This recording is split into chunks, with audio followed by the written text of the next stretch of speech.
A partir do versículo de número 1. Todos acharam? Vamos ver. O texto diz assim: 6 dias depois, Jesus tomou consigo Pedro, Tiago e João, irmão de Tiago, e os levou em particular a um alto monte. Ali ele foi transfigurado diante deles. Sua face brilhou como o sol e suas roupas se tornaram brancas como a luz. Naquele mesmo momento, apareceram diante deles Moisés e Elias, conversando com Jesus. Então Pedro disse a Jesus: Senhor, é bom estarmos aqui. Se quiseres, farei 3 tendas, uma para ti, uma para Moisés e outra para Elias. Enquanto ele ainda estava falando, uma nuvem resplandecente os envolveu, e dela saiu uma voz que dizia: Este é o meu filho amado, de quem me agrado. Ouçam-no. Ouvindo isso, os discípulos prostraram-se com o rosto em terra e ficaram aterrorizados. Mas Jesus se aproximou, tocou neles e disse: Levantem-se, não tenham medo. E erguendo eles os olhos, não viram mais ninguém, a não ser Jesus. Enquanto desciam do monte, Jesus lhes ordenou: Não contem a ninguém o que vocês viram, até que o Filho do Homem tenha sido ressuscitado dos mortos. Os discípulos lhe perguntaram: Então por que os mestres da lei dizem que é necessário que Elias venha primeiro? Jesus respondeu: De fato, Elias vem e restaurará todas as coisas. Mas eu digo a vocês, Elias já veio e eles não reconheceram, mas fizeram com ele tudo o que quiseram. Da mesma forma, o Filho do Homem será maltratado por eles. Então os discípulos entenderam que era de João Batista que ele tinha falado. Quando chegaram onde estava a multidão, um homem aproximou-se de Jesus, ajoelhou-se diante dele e disse: Senhor, tem misericórdia do meu filho. Ele tem ataques e está sofrendo muito. Muitas vezes cai no fogo ou na água. Eu o trouxe aos teus discípulos, mas eles não puderam curá-lo. Respondeu Jesus: Ó geração incrédula e perversa, até quando estarei com vocês? Até quando terei que suportá-los? Tragam-me o menino. Jesus repreendeu o demônio. Este saiu do menino, que daquele momento em diante ficou curado. Então os discípulos aproximaram-se de Jesus em particular e perguntaram: Por que não conseguimos expulsá-lo? Ele respondeu: Porque a fé que vocês têm é pequena. Eu asseguro que se vocês tiverem fé do tamanho de um grão de mostarda, poderão dizer a este monte: Vá daqui para lá, e ele irá. Nada será impossível para vocês. Mas esta espécie só sai pela oração e pelo jejum. Reunindo-se eles na Galiléia, Jesus lhes disse: O Filho do Homem será entregue nas mãos dos homens.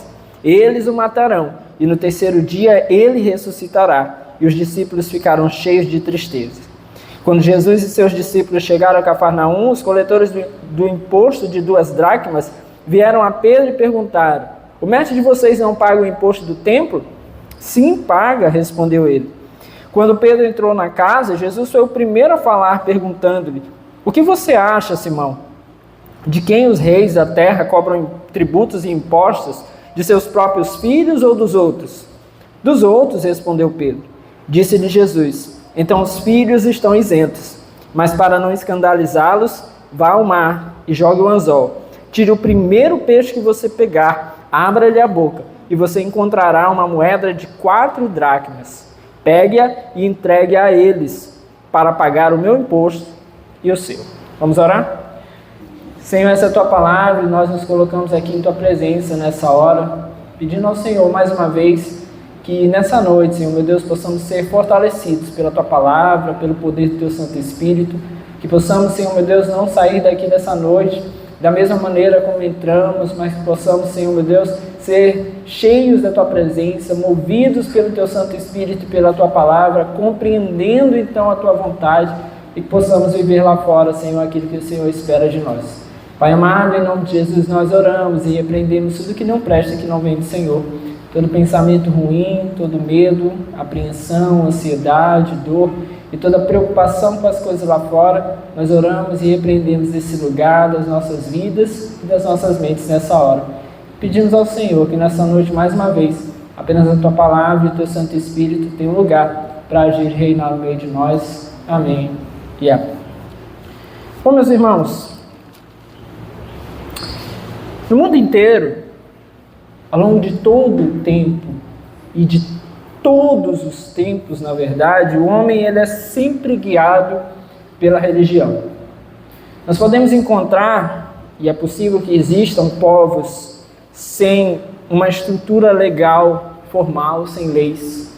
Nós podemos encontrar povos sem um governo estruturado como o nosso.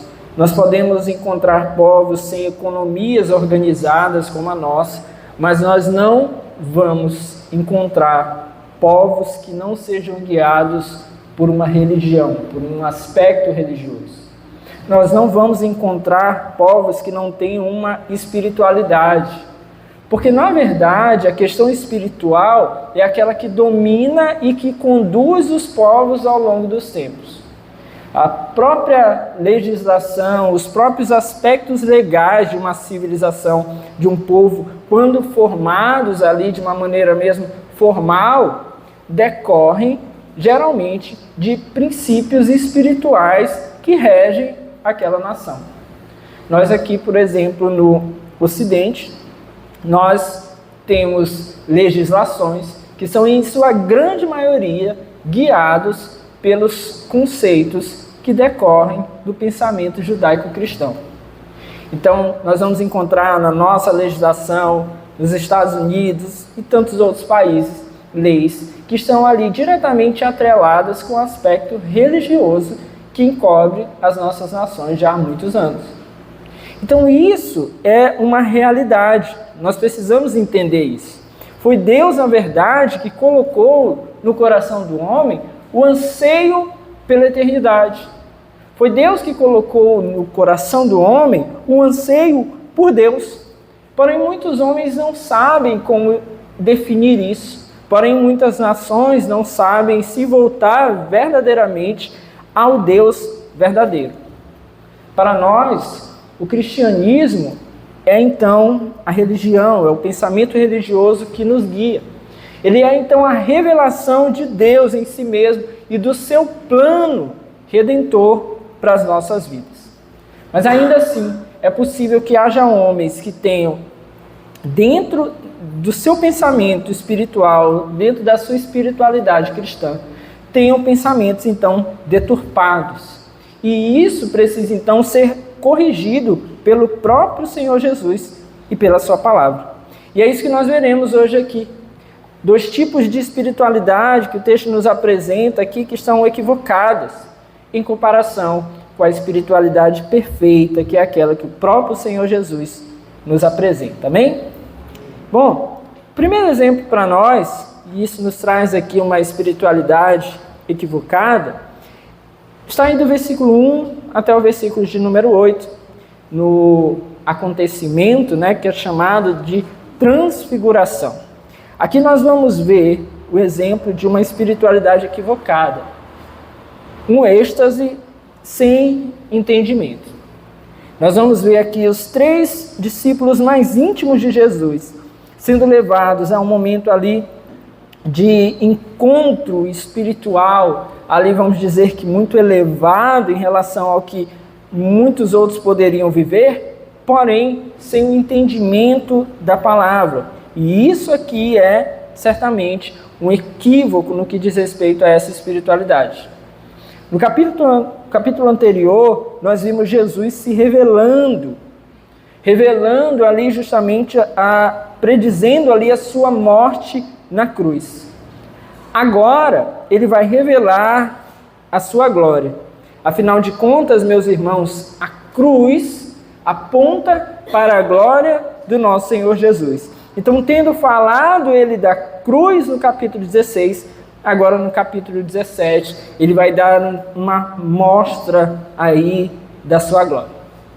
Jesus vai, diz o texto, 6 dias depois, Mateus aqui ele traz uma precisão que nós não encontramos em muitos outros pontos. Ele diz aqui que 6 dias depois Jesus tomou consigo Pedro, Tiago e João, irmão de Tiago, e os levou em particular a um alto monte. O texto não nos diz o nome desse monte. A tradição judaica aponta para o Monte Tabor. Mas Para nós, verdadeiramente, isso aqui é irrelevante. E por que isso é irrelevante? Porque aqueles que creem em Cristo não têm verdadeiramente lugares santos, lugares poderosos. Se você for um dia a Jerusalém, me convide, pague minha passagem, me leve com você, estarei lá passeando com você. Mas se você for um dia a Jerusalém, você não vai poder fazer daquele lugar um lugar santo por si mesmo. Você não vai venerar paredes, você não vai venerar qualquer outro monumento, qualquer outro lugar ali onde possa se dizer, Jesus passou por ali. Porque os lugares, meus irmãos, eles não são santos por si mesmos. Quem é santo, e todo santo, é o nosso Senhor Jesus. É por isso que o monte aqui acaba sendo irrelevante. Talvez tenha sido da vontade do próprio Deus não ter revelado a nós o nome desse monte para que os homens não estivessem indo até ali atrás de um poder espiritual por conta do evento que ocorreu então aqui nesse lugar. Certo é, meus irmãos, que estava ali Jesus, na presença ali desses seus 3 discípulos, que nós sabemos eram os discípulos mais íntimos que Jesus tinha. E o texto de Lucas também fala a respeito desse momento aqui, ele vai nos revelar alguns detalhes que Mateus não traz. Lucas fala que Jesus subiu aquele monte para orar. E diz mais, ele nos mostra que os discípulos de Jesus não oraram. Pelo contrário, eles acabaram dormindo. Eles acabaram dormindo ali naquele lugar, enquanto Jesus ali estava orando. A motivação de Jesus era estar com o Pai. Os discípulos talvez não considerassem ali importante estar ali em oração, talvez deixaram-se vencer ali pelo cansaço ou até pela preguiça. Certo é que eles dormiram ali antes de orar. O texto de Lucas 9 nos fala sobre isso. Eles estavam naquele ambiente, um ambiente que o texto nos mostra que era glorioso, mas eles acabaram sendo apenas espectadores daquilo que estava acontecendo. Essa é uma primeira verdade muito presente nas nossas vidas. Muitas vezes Deus está se manifestando, a sua glória está sendo manifesta, mas nós estamos apenas de espectadores, apenas assistindo, apenas olhando, nós não participamos, nós não vivenciamos muitas vezes, infelizmente, aquilo que Deus está operando. Meus irmãos, então, o texto nos mostra que os discípulos experimentaram ali aquela êxtase, mas não tiveram discernimento acerca daquilo que estava acontecendo. Eles vivenciaram aqui vários fatos gloriosos. Nós vamos ver a transfiguração do Senhor Jesus. A sua face ali brilhou como o sol, diz o texto. Suas roupas tornaram-se brancas. Eles vivenciaram ali, presenciaram o momento em que aparecem Moisés e Elias ali conversando com Jesus. Eles presenciaram ali a fala do próprio Senhor Deus ao seu Filho. Então eles vivenciaram ali vários fatos milagrosos. Jamais, meus irmãos, se viu uma reunião com tanta importância no meio do povo de Deus. Deus presente, o Deus Trino, Pai, Filho e Espírito Santo presentes, o próprio Senhor Jesus, Moisés, o representante da lei, Elias, o representante dos profetas, Pedro, Tiago e João, os 3 discípulos mais íntimos de Jesus estavam ali. Mas esses 3 não conseguem ali ter discernimento acerca daquilo que estava acontecendo. O que estava acontecendo com eles? Veja o versículo 4. Então Pedro disse a Jesus: Senhor, é bom estarmos aqui. Se quiseres, farei 3 tendas, uma para ti, uma para Moisés e outra para Elias. Veja, meus irmãos, então a falta de discernimento deles, mesmo nesse ambiente aqui espiritual. Primeiro, eles queriam uma espiritualidade de fuga. Enquanto eles estavam ali, tinha gente precisando lá embaixo do monte, na cidade. Nós vamos falar sobre isso já já. Mas enquanto eles estavam ali, o que eles querem? Eles querem permanecer lá. Então, Pedro diz, é bom estarmos aqui. Vamos fazer tendas para vocês três? Como quem diz assim, olha, o negócio aqui está tão bom que deixa esse pessoal para lá. Não importa o que eles estão vivenciando lá, não importa o que está acontecendo, se está bom ou se está mal, aqui está bom para a gente. Aqui nós vemos o equívoco do pensamento deles, a falta de entendimento acerca daquilo que estava acontecendo. Eles achavam que deveriam ficar ali, que deveriam ficar aproveitando aquele lugar. Nós precisamos entender, meus irmãos, que a nossa proximidade de Deus, a nossa proximidade com a sua verdade, com a sua presença, não deve nos fazer desejar, enquanto estivermos aqui nesse mundo, ficarmos ali presos, reclusos. Você pode ter o ambiente de culto mais maravilhoso em um dia, mas isso não nos convida a ficarmos aqui. Nós não estamos aqui para vivenciarmos um culto maravilhoso e depois ficarmos presos aqui. Há muitas pessoas que têm sido guiadas por esse tipo de espiritualidade. Usam até os montes mesmo, né, para ir orar, aí vão lá, parece que querem ficar lá. E aí quando descem, muitas vezes a sua vida acaba ali desfazendo daquilo que realmente o Senhor os ordenou a fazer. Mas lá é maravilhoso, querem ficar lá. Há pessoas que trocam de igreja, dizendo assim, não, eu quero um ambiente mais glorioso, porque gostam do êxtase, gostam daquela espécie de energia provocada naquele lugar. Mas nós somos chamados também, meus irmãos, certamente, a viver.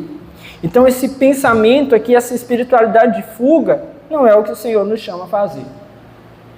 Outra coisa aqui que mostra a falta de discernimento deles, eles não discerniam a centralidade da pessoa de Jesus. Veja que Pedro diz, farei 3 tendas, uma para ti, uma para Moisés e outra para Elias. Pedro comete um equívoco aqui. Até um equívoco teológico. Ele coloca Jesus, Moisés e Elias no mesmo patamar. Farei 3 tendas, vocês vão ser tratados aqui de uma maneira igual. É um equívoco esse tipo de pensamento. Por quê? Porque Jesus é incomparável. Por melhor que seja qualquer homem, quer seja dos antigos, quer seja desses presentes nos textos bíblicos, quer seja daqueles presentes na história da igreja, quer seja desses do nosso tempo, por melhores que sejam esses homens, meus irmãos, nenhum se compara ao Senhor Jesus. Nenhum. Todos são falhos, todos têm os seus equívocos, e nós não podemos colocar nenhum homem no mesmo patamar do Senhor Jesus. Já no nosso tempo, é muito comum vermos isso.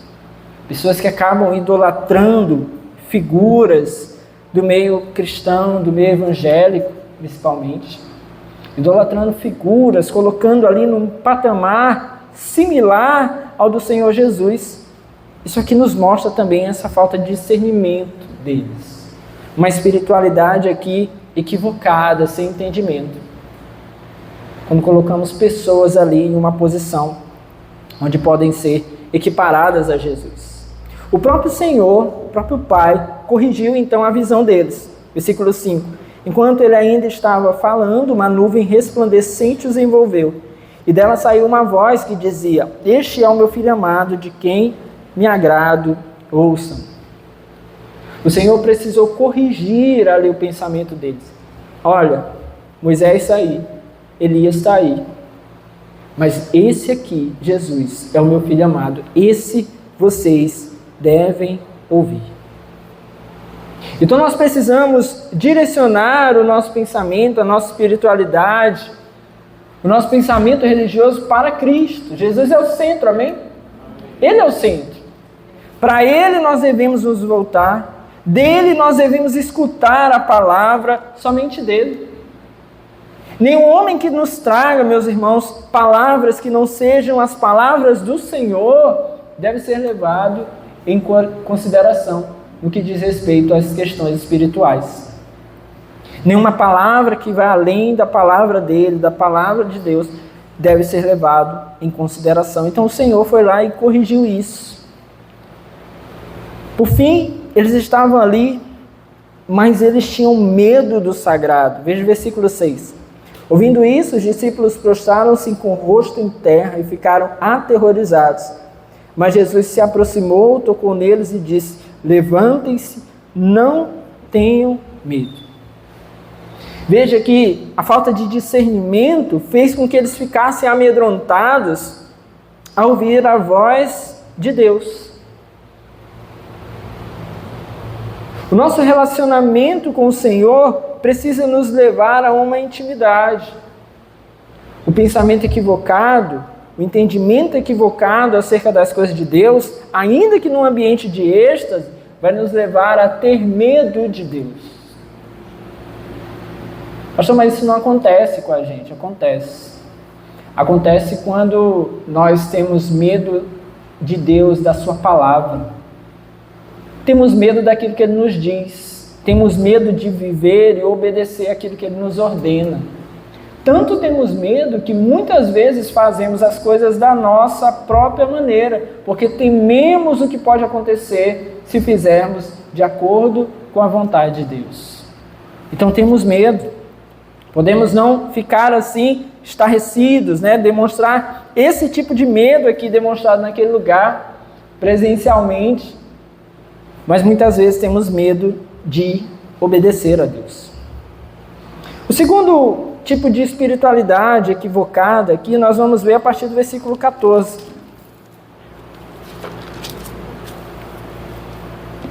O texto agora nos fala a respeito de um milagre feito por Jesus, a cura de um menino endemoniado. Esse texto aqui nos mostra, como eu disse, uma outra percepção equivocada da espiritualidade, que é quando até temos um conhecimento, mas utilizamos desse conhecimento sem o poder de Deus. Acabamos entrando em discussões, em embates, mas não damos valor ou não conhecemos, não discernimos o poder de Deus, não vivemos de acordo com o poder do Senhor.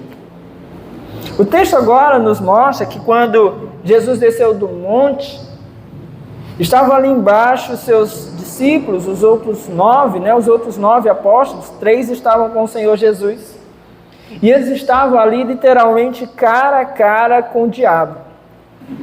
Havia um menino ali endemoniado, seu pai estava ali presente também, clamando por algo que pudesse ser feito para que o seu filho fosse curado, fosse liberto. Mas, na verdade, esses homens estavam ali vivenciando um grande fracasso, justamente pela falta do poder espiritual. Justamente porque não conseguiram ali usufruir do poder de Deus, é que eles estavam ali fracassando. Meus irmãos, dia após dia, há muitas pessoas que estão sofrendo no cativeiro do inimigo.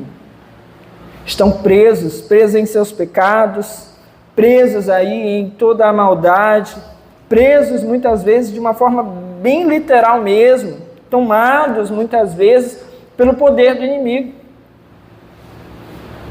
E estão justamente sem encontrar solução para os seus problemas.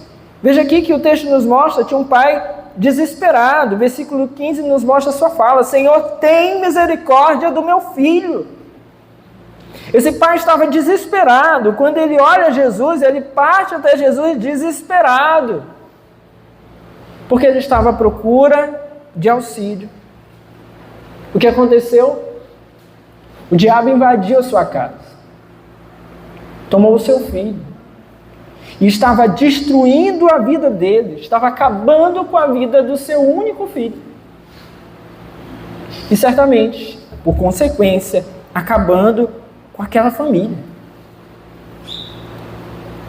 O texto nos acrescenta aqui que esse filho era um menino.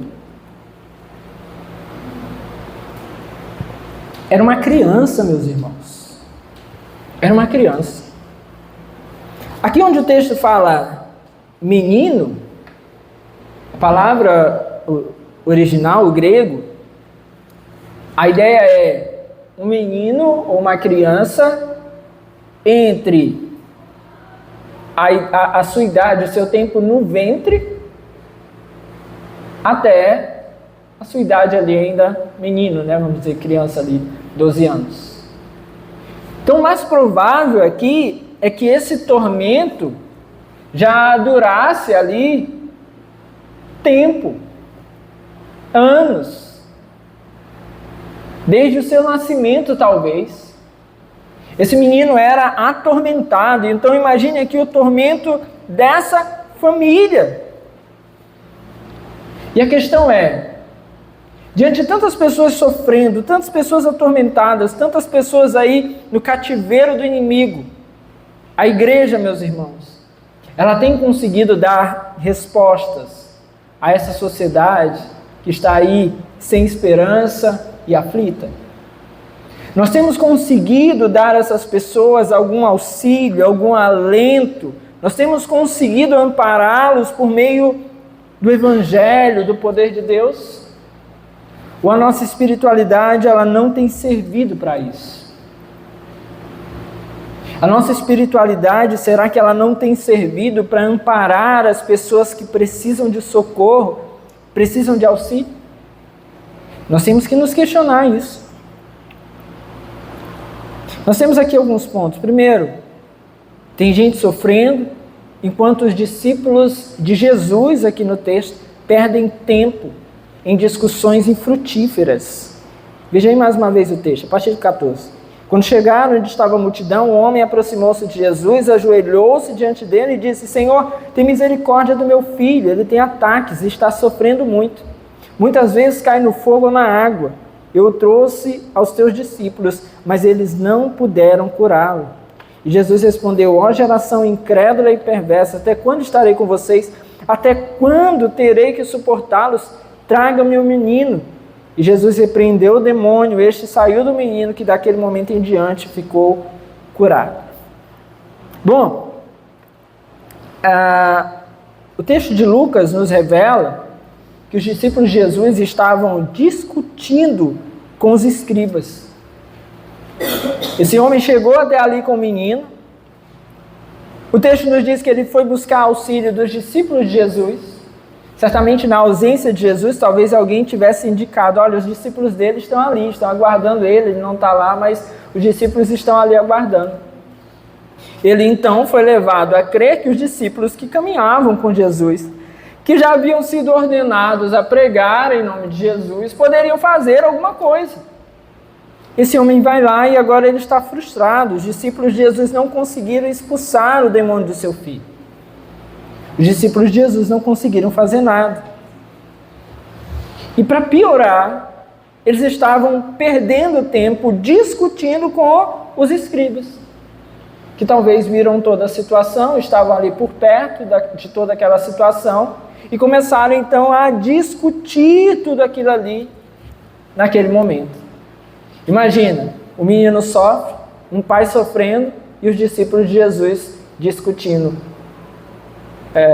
Calvino, Armínio, né? Que é a nossa discussão desse tempo. Estavam discutindo parede preta, parede branca, telão de LED, ou liturgia tradicional. Essas coisas todas, meus irmãos, e tantas outras, têm espaço dentro da teologia. Tem espaço e tem impacto na vida da igreja. Porém, nós não podemos nos paralisar por meio dessas coisas a tal ponto que nós não estejamos operantes. E esse é o grande problema. Porque muitas vezes as nossas discussões nos deixam inoperantes. A palavra de Deus vai dizer que é possível nós vivermos de tal forma que estejamos inoperantes, mesmo crendo no Senhor. Então essa é a questão. Eles estavam ali, mas estavam parados, travados, perdendo tempo com o inimigo da obra em vez de fazer a obra. Não conseguiu avançar. E o inferno, meus irmãos, ele vibra quando a igreja está paralisada. O inferno vibra quando a igreja não avança, quando não faz o que tem que fazer, quando perde tempo, meus irmãos. O inferno vibra.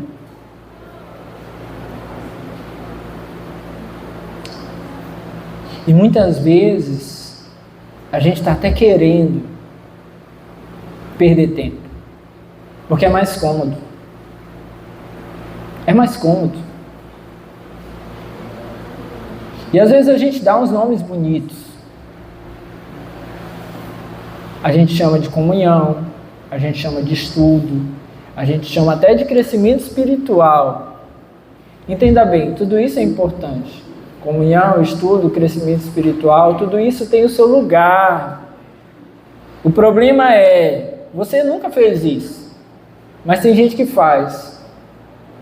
Quando a mãe da gente vai chamar a gente para fazer alguma coisa, ele diz assim, não, eu estou estudando. Você nunca fez isso, né? Mas tem gente que faz. Não, eu estou estudando. O que a gente faz?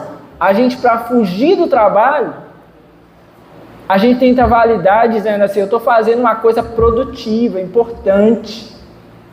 Mas a verdade que a gente tem é preguiça, existência. A gente quer fugir daquilo que é a nossa obra.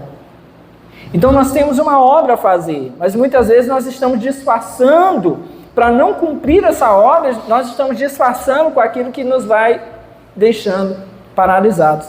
Então o inferno comemora. Havia ali um poder demoníaco sem ser confrontado. Senhor, tem misericórdia. Meu filho está sofrendo ataques. Muitas vezes cai no fogo na água. Imagine você. Uma criança onde você precisa ter cuidado para ele não se lançar no fogo. Não se lançar no primeiro rio que ele encontra. Mas não é se lançar para brincar. Não é um menino pulando fogueira para brincar. Não é um menino pulando no rio para nadar. Ele se lançava lá para a morte. Para você entender o peso disso aqui.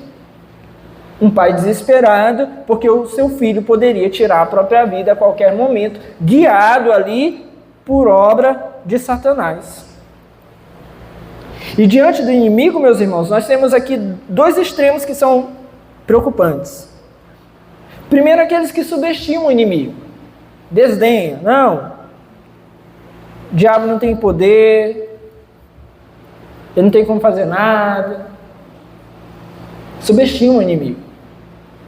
Por outro lado, tem aqueles que superestimam o inimigo.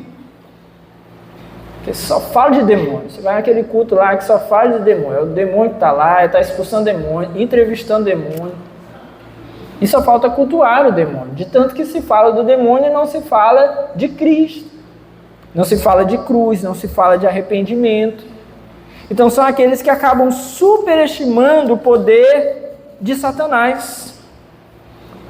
E Jesus vai nos ensinar aqui algumas coisas, para que a gente possa então calibrar essa nossa espiritualidade, que nós já vimos aqui, eles têm conhecimento, mas falta poder. Falta o poder de Deus, então é preciso compreender essas coisas. Primeiro, o poder do inimigo pode muitas vezes ser destruidor. Essa família já está aqui uma situação complicada. Há uma caixa de demônios aqui sobre esse menino muito forte. Causa sobre ele extremo sofrimento. O texto diz que ele sofre ataques. Né? Há versões que dizem assim, ele é um lunático. Então, algo provavelmente, meus irmãos, equivalente ao que nós poderíamos apontar hoje como uma esquizofrenia ou algo do tipo. Então pense o sofrimento dessa família ao vivenciar isso com seu filho, com o menino.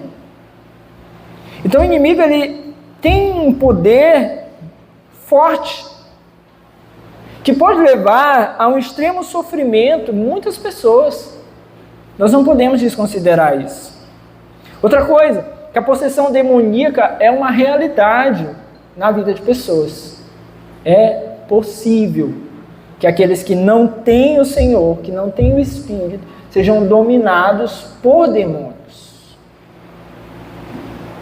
No dia que eu estava estudando para o primeiro sermão da série, né, de Josué, aí eu passei aquela semana assim, muito focado. Aí quando foi na terça-feira, eu fiquei até a madrugada estudando. Fiquei até a madrugada preparando o sermão. E meus vizinhos lá, bem assim de parede assim.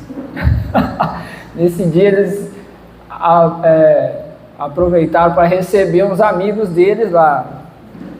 Que amigos eram esses, pastor? Não sei. Toda hora mudava a fala. Eu tal de não sei o que. Eles são de religião de matriz africana, né? Volta e meia eles estão lá recebendo lá os amigos deles. Gente, negócio assim, os meninos não deixam mentir. A gente foi até 1h da manhã. Pensava que não, falava, você por aqui, assim mesmo. Você por aqui, não sei o que, bom te ver. Eu não sabia se era gente real ou se era espírito maligno. Mas de fato lá o negócio é bem tenso lá. A mulher parece que é mãe de não sei quem lá. Aí estavam lá, sabe? E é real a questão da possessão. É possível que pessoas sejam possuídas. Embora talvez isso não seja a nossa vivência frequente, é possível. Então nós não podemos desacreditar. Nós não podemos desconsiderar que isso exista. É possível também, meus irmãos, que o poder do maligno atinja até a vida de uma criança, como o texto aqui nos mostra. E aí fica para nós então a questão: se o inimigo pode atingir e deseja atingir uma criança, o que nós estamos fazendo para que o evangelho atinja as crianças? Se ele pode dominar a vida de uma criança a ponto de possuí-la ali, tentando gerar nela desejo de morte, o que nós estamos fazendo? Meus irmãos, tem sido muito frequente nós vemos crianças, adolescentes com pensamento suicida. E a gente está levando tudo para psicólogo e psiquiatra. Mas com certeza tem uma leva disso, que é demônio. E se nós não pregarmos o evangelho, meus irmãos, o inimigo ele vai conseguir êxito cada vez maior. O que nós estamos fazendo? Como nós estamos investindo na salvação das crianças? Outra coisa que o texto nos mostra é que há demônios e demônios. O texto mais na frente vai nos revelar que Jesus falou que a fé daqueles homens era pequena, mas que também diz, versículo 21, mas esta espécie só sai pela oração e pelo jejum. Então há, sim, de fato, demônios e demônios. Há hierarquia, há diferença de poder. Pastor, eu preciso saber o nome, as hierarquias, quem é o chefe, quem é não sei o quê. Igual um monte de gente aí fica procurando o nome de saber, né? Zé Pilintra, não sei quem. Aí vai dando nome. Aí estuda livros sobre isso, para saber qual o tipo, qual é o demônio regional, qual é não sei o quê. Não, nós não precisamos ser especialistas em demônios. Nós precisamos ser especialistas no Deus que nós servimos. Afinal de contas, se há uma diferença de poder entre os demônios, o que precisamos saber de fato é que o nosso Deus é todo-poderoso. O seu poder está acima de todos os poderes, inclusive dos maiores poderes do inimigo. Então nós temos que ter essa consciência. Os discípulos então estavam sem poder para combater o inimigo. Mas eles estavam sem poder deles, meus irmãos? Não, eles não estavam conseguindo usufruir do poder de Deus. Uma vez que nós entendemos que o inimigo tem esse perigo em potencial, maior ou menor, mas tem o seu perigo, nós devemos estar então preparados. E o que nós devemos fazer? Versículo 19. Então os discípulos se aproximaram de Jesus em particular e perguntaram: por que não conseguimos expulsá-lo? E ele respondeu: porque a fé que vocês têm é pequena. Eu asseguro que se vocês tiverem fé do tamanho de um grão de mostarda, poderão dizer a este monte: vá daqui para lá, e ele irá. Nada será impossível para vocês, mas esta espécie só sai pela oração e pelo jejum. O que nós precisamos então fazer para nos preparar? Primeiro, nós devemos orar. O poder ele não vem de dentro de nós, o poder vem do alto. O poder ele vem do Senhor. Esse dia que eu estava lá, estava estudando, eu estava em oração, assim, constante, né? Estudando em oração. Pensando: Senhor, livre de todo mal. E especialmente orava: Senhor, alcança o coração dessas pessoas. Essas pessoas não te conhecem e se entregaram ao inimigo. Eles estão nas mãos do inimigo. Senhor, alcança esses corações. Mas eu preciso confessar a vocês que no início da minha caminhada cristã, eu morria de medo dessas coisas. Tinha muito medo, muito medo. Eu sempre fui um cara medroso. E aí eu comecei a caminhar com Cristo, mas eu tinha muito medo dessas coisas. E eu estava naquele dia ali admirado, assim, dizendo assim: Senhor, como mudou? Não por mim, mas porque eu comecei a compreender o que o Senhor espera. Então eu estava lá, conseguindo estar naquele ambiente, estar ali em oração. É um negócio alto mesmo, assim, elas falavam, enfim. Estava lá em oração. Nós devemos orar. Outra coisa que nós precisamos fazer: jejuar. Jesus disse que aquela espécie só saía pela oração e pelo jejum. Por que Jesus não nos disse qual era a espécie, para que a gente já se preparasse em jejum para essa espécie? Porque, na verdade, o que o Senhor esperava de nós era que nós aprendêssemos a jejuar continuamente, ou pelo menos com certa frequência. Porque quando nós jejuamos, nós declaramos que dependemos totalmente do poder e dos recursos que o nosso Deus tem. Jejuar é declarar que nós dependemos de Deus. Então, oração, jejum. E um terceiro ponto aqui, uma fé audaciosa. O que Jesus alertou aqueles homens é que a fé que eles tinham era pequena. Que se eles tivessem uma fé do tamanho de um grão de mostarda, eles poderiam mover um monte. A nossa fé precisa ser audaciosa. Por quê? Porque deve ser uma fé no Senhor em quem nós cremos. Não é uma fé em nós. Não é uma fé no que nós podemos fazer. É uma fé no Senhor em quem nós cremos. Por isso nós precisamos ser audaciosos. Nós cremos, Senhor. Nós confiamos em Ti, confiamos no Teu poder, confiamos naquilo que o Senhor pode fazer. E continuar crendo e continuar confiando e colocando nas mãos do Senhor. Porque apenas ter o conhecimento, sem buscar ao Senhor, sem confiar nele, sem depender dele, sem colocar a nossa fé e a nossa esperança nele, meus irmãos, nós teremos uma fé que não vai ser uma fé operosa, que não será uma fé com poder que vem de Deus. Entendemos isso? Amém? Então precisamos colocar e depositar a nossa fé e a nossa expectativa e confiança em Deus. Por fim, nós vamos então encontrar o modelo de espiritualidade de Jesus, o exemplo de espiritualidade de Jesus. Lá no versículo de número 9, o texto nos diz que enquanto eles desciam do monte, Jesus lhes ordenou: não contem a ninguém o que vocês viram, até que o Filho do Homem tenha sido ressuscitado dos mortos. Bom, Jesus subiu ali ao monte para orar. O seu rosto e as suas vestes resplandeceram. E ali naquele momento, então, dois fatos aconteceram. Por quê? Porque Jesus estava orando. Dois fatos aconteceram. Primeiro, Jesus foi consolado antecipadamente para enfrentar a cruz.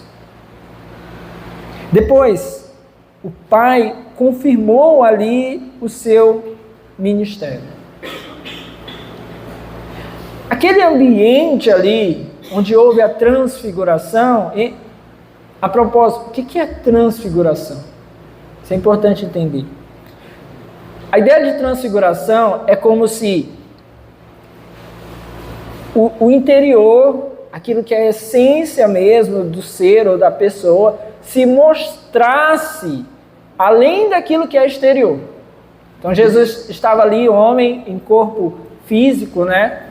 Caminhando entre os homens, mas a sua essência é gloriosa. A essência de Jesus é glória, é poder. Então o que foi a transfiguração? A transfiguração foi a exibição dessa essência real de Jesus, aqueles que estavam então ali presentes. O seu aspecto interior, distinto do seu aspecto externo, se mostrou. Por isso houve então aquele ambiente de resplendor. Resplandeceu o seu rosto, resplandeceram as suas roupas. Que na cultura judaica isso é muito interessante. A roupa era como parte do corpo. Então era o seu ser ali também resplandecendo. E aí o texto então vai nos mostrar aspectos aqui dessa espiritualidade de Jesus. Então o primeiro aspecto é justamente esse. Uma espiritualidade marcada pela oração. Porque quando Jesus agora sobe ali e vai orar e vai buscar ao Pai, primeiro ele é consolado para enfrentar a cruz. Quem nos diz isso? O relato de Lucas, lá em Lucas capítulo 9. Lucas vai relatar, Mateus não fala isso, mas Lucas esclarece, que tanto Moisés quanto Elias estavam ali para tratar a respeito da cruz. Lembra o capítulo 16? Jesus predisse isso aos seus discípulos, ou seja, já está sendo preparado, vamos dizer assim, para a cruz. E agora o próprio Pai envia ali Moisés e Elias para tratar acerca disso e já trazer a ele consolo antecipado. Quando isso aconteceu? Quando Jesus estava ali em oração. Quando nós oramos, meus irmãos, uma das coisas que o Senhor faz é, Ele nos ajuda e nos auxilia e nos consola para aquilo que ainda está por vir. Às vezes nós temos a expectativa de que a oração, ela trata a respeito daquilo que já aconteceu, então nós pedimos a Deus e Deus vai fazer alguma coisa ou vai tratar aquilo que já aconteceu, por isso nós estamos pedindo. Mas a oração vai além disso.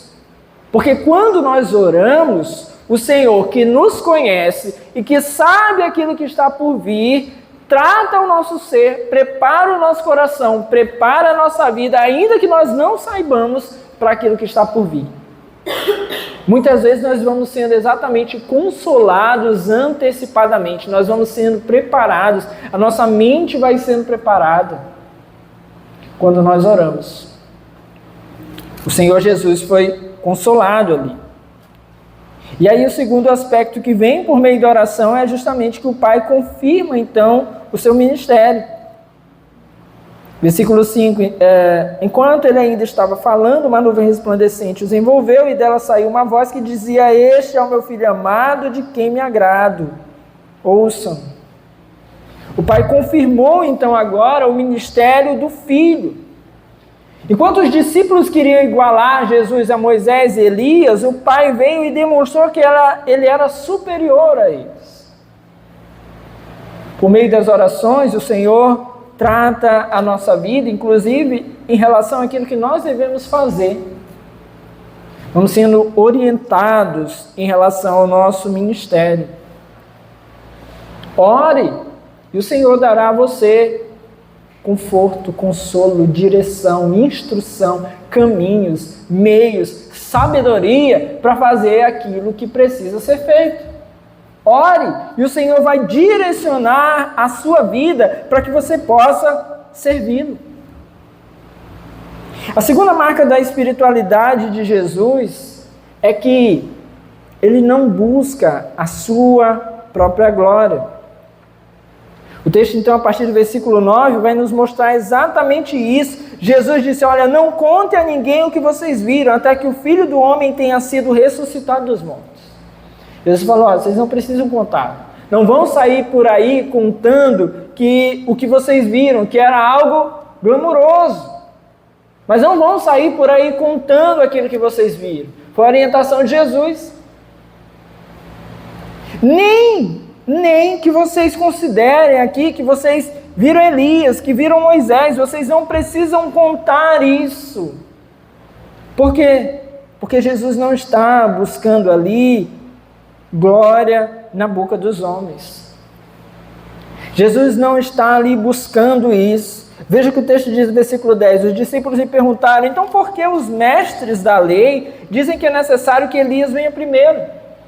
E Jesus respondeu: de fato, Elias vem e restaurará todas as coisas. Mas eu digo a vocês, Elias já veio e eles não reconheceram, mas fizeram com ele tudo o que quiseram. Da mesma forma, o Filho do Homem será maltratado por eles. Então os discípulos entenderam que era de João Batista que ele tinha falado. Bom, Jesus já havia sido anunciado por João Batista. João Batista é o Elias que as Escrituras apontavam que viria antes de Jesus, que anunciaria a vinda do Filho de Deus, o Messias enviado do Senhor. Mas nem por isso Jesus se vangloria. Por isso ele ordena, então, silêncio até que ele viesse a ser ressuscitado. A espiritualidade genuína que Jesus nos ensina, meus irmãos, é uma espiritualidade que não busca, então, a sua própria glória. Nós não precisamos dizer: olha, passei dias e dias em jejum, passei noites e noites em oração por você. Vocês já viram, né? Aqueles pregadores chegam no lugar: olha, igreja, estou aqui vindo de 21 dias de jejum e oração para trazer essa palavra aqui para vocês. Aí a igreja fica: oh, glória a Deus. O pessoal já fica essa espiritualidade falsa. Por que isso? A verdadeira espiritualidade que Jesus nos ensina, ela não busca a glória pessoal, a glória é toda dele. Nós buscamos, oramos, nos dedicamos em jejum, lemos a palavra de Deus para que o nome do Senhor seja glorificado. Não é para nós. Não é sobre nós. Não é para que nos reconheçam, não, é para a glória do nome do Senhor. O terceiro aspecto e marca aqui dessa espiritualidade de Jesus é sua obediência ao Pai. Veja o versículo 22. Reunindo-se eles na Galiléia, Jesus lhes disse: o Filho do Homem será entregue nas mãos dos homens. Eles o matarão e no terceiro dia ele ressuscitará. E os discípulos ficaram cheios de tristeza. Meus irmãos, a cruz não era uma surpresa para Jesus. A cruz era a sua agenda. Foi para o que ele veio. Ele veio para cumprir isso. Então, ele vai obedecer ao Pai. Ele foi para a cruz em cumprimento à ordem do Pai. Era aquilo que o Pai havia ordenado. Moisés e Elias estavam ali conversando com ele exatamente sobre a sua partida. Agora imagine você que, talvez considerando ali o seu aspecto glorioso, entendesse Jesus que não precisasse obedecer ao Pai. Muitas pessoas que fazem isso, a sociedade, se consideram acima da lei, se consideram acima, que não devem obedecer determinadas pessoas. Um dia achei um post no Instagram que falava assim: conte aqui nos comentários a sua melhor experiência com o famoso. E era impressionante, várias pessoas comentando assim, de encontros com famosos arrogantes. Encontrei uma pessoa, fui atender, ele foi tomar café, quis passar na frente dos outros. Sei que foi arrogante comigo. Tratou mal.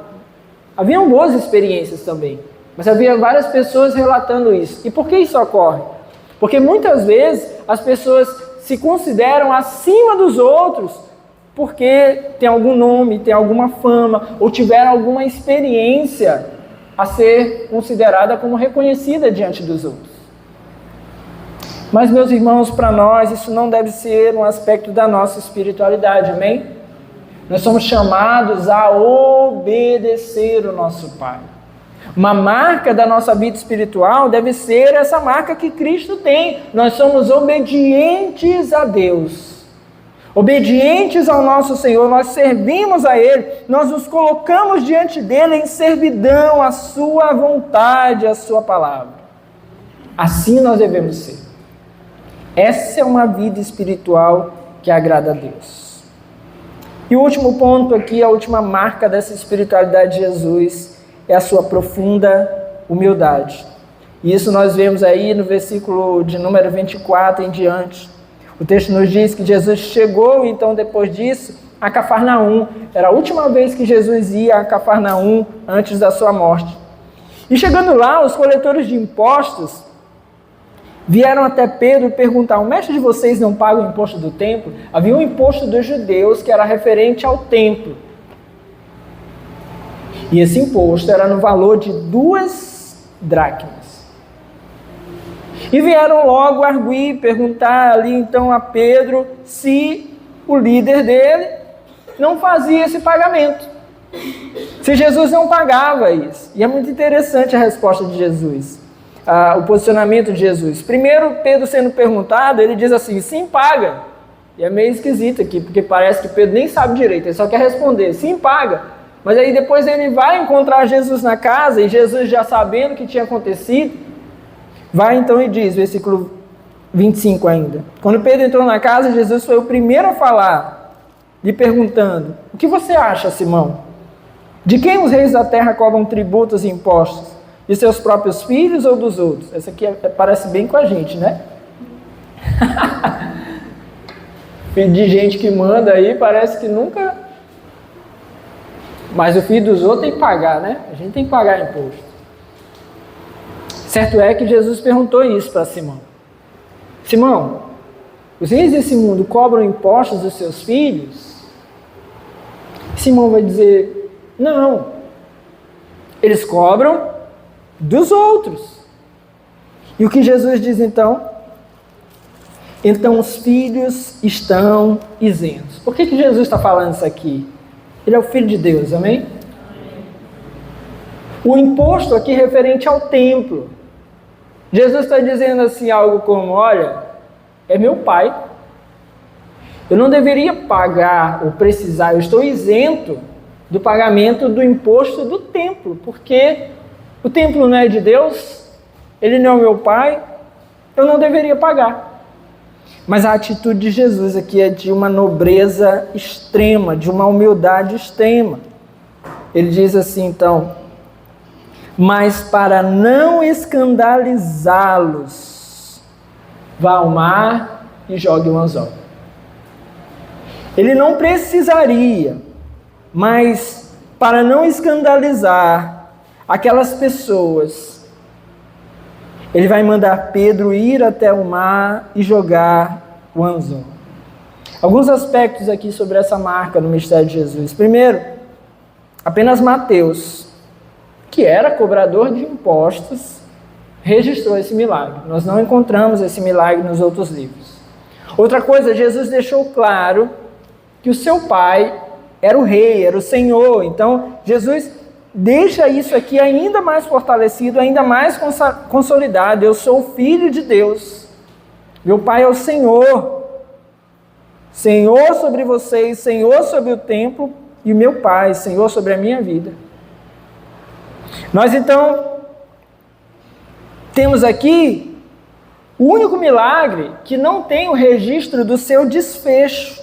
Nós não temos aqui, o texto não nos diz no final como acabou. Então nós presumimos que tudo aconteceu como foi dito por Jesus.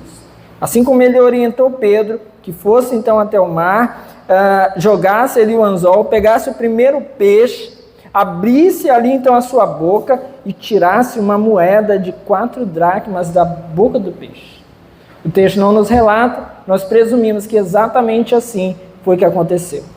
Mas Jesus fez o milagre então, e ele fez o milagre para evitar um escândalo. É o único milagre que Jesus faz, podemos dizer, em causa própria. E é o único milagre que envolve dinheiro. Um único milagre. Porque Jesus fez, o texto é bem claro, para não escandalizá-los. O que Jesus queria evitar aqui era que as pessoas se escandalizassem com um judeu que não contribuía com o templo, com os impostos do templo, ainda que ele não precisasse, por ser o Filho de Deus. Ainda assim, Jesus vai lá e diz, então, e é interessante isso, Porque ele diz assim, para não escandalizar. Ele faz uma coisa que me escandaliza até hoje. Como assim? Ele mandou o cara ir lá, pega um peixe, não foi um monte não, pega um. O primeiro que vier. Isso é doido demais. Pega um peixe, abre a boca dele, tem uma moeda lá. Nossa, é Jesus, meus irmãos, amém? Todo-Poderoso. Então ele fez isso, e nós cremos, assim Pedro fez, o imposto foi pago, não apenas o dele, mas o de Pedro também. E aqui nós temos essa última marca, então, da espiritualidade de Jesus, a sua humildade. Só para não escandalizar aquelas pessoas, ele então foi lá e contribuiu com o imposto. O que nós temos aqui, meus irmãos, então, é que as marcas presentes na vida espiritual de Jesus devem nos acompanhar. Oração, uma busca não pela nossa própria glória, mas pela glória dele. Obediência ao Pai e profunda humildade. Assim, meus irmãos, deve ser a nossa vida espiritual. Que o Senhor nos ajude a viver para a glória dele. Amém? Fique de pé no seu lugar em nome de Jesus.